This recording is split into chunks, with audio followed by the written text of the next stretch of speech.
Nataka kuencourage mtu. Leo nataka kuongea na mtu katika familia ambayo imevunjika moyo, mahali ambapo mmefika ni kana kwamba mmefika mwisho. Basi nataka kuongea na mtu wa aina hii. Mtu ambaye anasema Pastor, I'm tired. Ni kwa sababu kuna vitu ambavyo vimekufunga, kuna mambo ambayo imekufunga.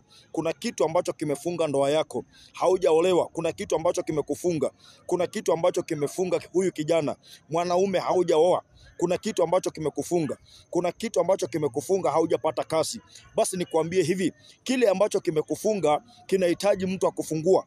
Kile ambacho kimekufunga kinahitaji mtu wa kufungua, maana mwenye kufunga yupo na ienda ikawa na kuangalia na anajua ya kwamba unateseka. Basi nikwambie hivi, basi masaa yako ya kufunguliwa yamefika. Hii ndio nasema ya kwamba ni spiritual attack. Utawezaje kujua ya kwamba uko na spiritual attack? Ni wakati utaona mambo ya kawaida ambayo unataka kuyafanya hayafanyiki, ni kwa sababu kuna kitu kinakuzuia.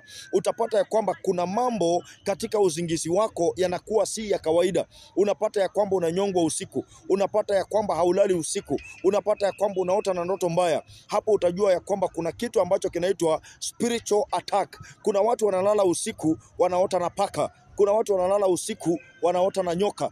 Kuna watu wanalala usiku wanaona mizimu. Kuna watu wanalala usiku wanaona mambo ambayo sio ya kawaida. Ni kwa sababu hawa watu katika ulimwengu wao kuna kitu ambacho kinaitwa spiritual attack. Basi nikwambie hivi, spiritual attack inahitaji madhabahu. Ndiposa nakwambia siku ya Jumapili na kukaribisha katika madhabahu ya Umoja One, ili ya kwamba tukaweze kuondoa kitu kinaitwa spiritual attack. Kuna watu ambao wako na spiritual attack hawezi wakapata kazi. Kuna watu ambao wako na spiritual attack hawezi wakapata mtoto. Kuna watu wako na spiritual attack hawezi wakapata pesa. Kuna watu wako na spiritual attack, kuna kitu kimewashika ya kwamba wanateseka katika anga zao, wanaumia katika anga zao.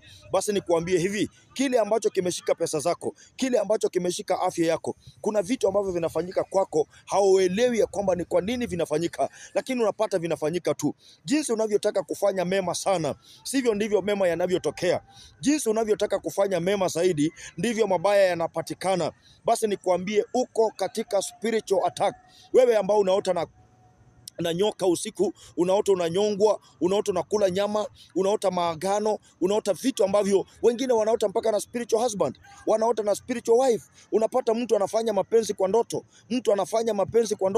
akiamka asubuhi ndoa yake imevunjika, akiamka asubuhi uhusiano wako umevunjika. Basi nikwambie hivi, haya mambo ndio ninasema it is spiritual attack. Ninataka utengeneze nafasi yako na muda wako ukaweze kufika katika madhabahu ya Umoja One, nami najua kwamba Mungu wa mbinguni atakubariki. Elewa ya kwamba siku ya Thursday tuko na marathon prayer. Tutakuwa tunaingia katika anga ya kufungua spiritual attack, nami najua kwamba Mungu wa mbinguni atakubariki na atakusaidia.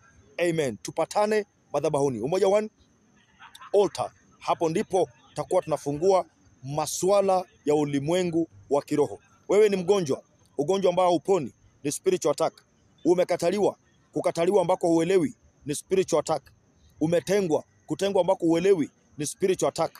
Kuna kitu ambacho unapitia ambacho si cha kawaida, ni spiritual attack. Nikwambie hivi, siku yako ya kufunguliwa imefika. Jipange kwa muda ambao Mungu amekupatia tuweze kupatana katika madhabahu, nami najua kwamba Mungu wa mbinguni atakubariki na atakupigania. Majina yangu ni Pastor Eric, nikisema chochote ambacho kimekufunga, bila shaka masaa ya kufunguliwa ni haya. Muda ni huu. Kipindi ni hiki. For how long shall you be under intimidation?